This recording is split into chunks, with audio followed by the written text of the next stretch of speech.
একসময় আইসক্রিমের ঘণ্টির শব্দে মুখর থাকত গ্রামের পথ, রেলওয়ে স্টেশন ও বিদ্যালয়ের প্রাঙ্গণ। ছিল নারিকেল, বেল, লেমন ও দুধসহ কয়েক ধরনের আইসক্রিম, যেটা খেয়ে অবশিষ্ট কাঠি জমিয়ে খেলা করত অনেক শিশুরা।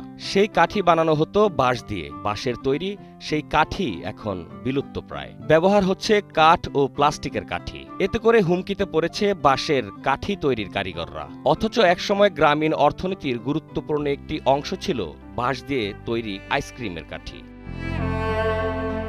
ময়মনসিংহের মুক্তাগাছার খায়রুল আলমের বাড়িতে নারী ও কিশোরীরা ব্যস্ত বাঁশের কাঠি তৈরিতে। একসময় ভালোই চললেও বর্তমানে তাদের এই পারিবারিক ব্যবসা ঝুঁকির মুখে। আগের মতো চলে না, প্লাস্টিক এবং কাঠের কাঠি নামিয়া এই ব্যবসা একবারে অচল হয়ে যাচ্ছে। সরকারের কোনো অনুদান সহযোগিতা পাইতেছি না। আমরা 25-30 বছর যাবত ধরে এই ব্যবসা করে আসতেছি, এখন আস্তে আস্তে বাদ দিয়ে দিতেছি। ব্যবসা হারায় যাবো 100% ছিল না, সরকার হাত না তুলে ব্যবসা হারায় যাবে। প্রায় 35 থেকে 40 বছর আগে গ্রামে কাঠি বানানোর ব্যবসা শুরু করেন খায়রুল আলমের চাচা শহীদ ফকির। অসংখ্য নারী পুরুষের কর্মসংস্থানের সুযোগও করে দেন তিনি। নারীরাই এ কাজ বেশি করতেন।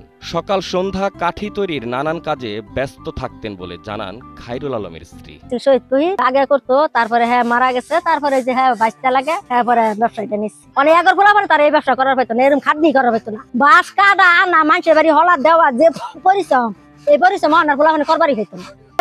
কাজ করি বাঁশ দিয়েহি, আবার যে কাটিলেহি আমরা পুরুষ দিয়ে কাজ করি না। কেউ আইসক্রিম, কেউ বা কাঠি বানিয়ে হাজার টাকা আয় করতেন। এই ব্যবসায় গ্রামের অনেকেরই সংসারে এসেছিল সচ্ছলতা। কিন্তু গ্রামের প্রায় প্রত্যেকটি ঘরে ফ্রিজ ব্যবহারে ক্ষতির সম্মুখীন বলে জানান স্থানীয় আইসক্রিম উৎপাদক। দোকানে দোকানে ফ্রিজ তাও অনেকগুলো নেয় না, ওরাই নিজেরা বানায়, কিনা বাইরে থেকে কিনা লইয়া দেশে। আমগোটা লসের দিকে আছে, ওই যে পাড়া বরফ বানামো, এগুলো চলে না, লসের মধ্যে আছে। আইসক্রিমের মাধ্যমে ময়মনসিংহের মুক্তাগাছার এই এলাকায় বিকাশ ঘটেছিল বাঁশ শিল্পেরও। হুমকিতে এই পেশার কারিগররাও।